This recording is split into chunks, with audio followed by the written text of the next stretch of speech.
Quoi de plus fragile qu'une flamme dans la nuit? Le moindre souffle peut l'éteindre et les ténèbres l'étouffer. Quoi de plus fragile qu'un nouveau-né qui doit déjà affronter les dangers de la vie?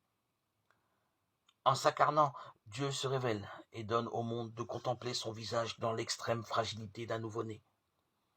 En s'incarnant, Dieu assume cette fragilité, cette manière dont il se révèle au cœur de l'homme. Le mystère de Jésus a quelque chose à nous dire sur le sens de notre monde et notre histoire.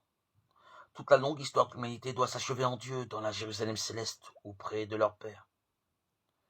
Les enfants de Dieu connaîtront plénitude de vie, de lumière et de joie. C'est pour nous le faire savoir que le Verbe s'est fait chair. Voilà pourquoi les chrétiens se réjouissent de cette joie si particulière, bien différente des réjouissances plus ou moins factices que le monde propose,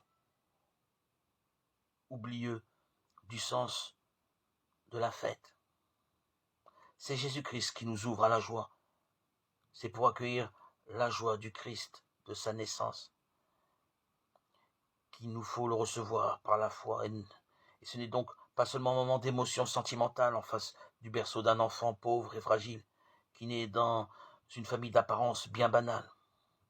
C'est plutôt la reconnaissance en ce fragile nouveau-né de l'immense amour de Dieu pour nous. La reconnaissance de notre vocation à devenir en lui enfant de Dieu, à partager avec lui la plénitude de la vie du Père.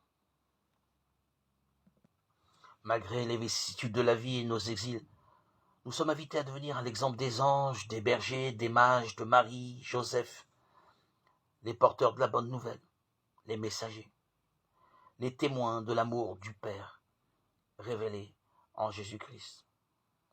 Comme Jean-Baptiste, nous ne sommes pas la lumière, mais nous pouvons lui rendre témoignage avec discrétion, humilité. Si du moins nous savons l'accueillir avec un cœur d'enfant.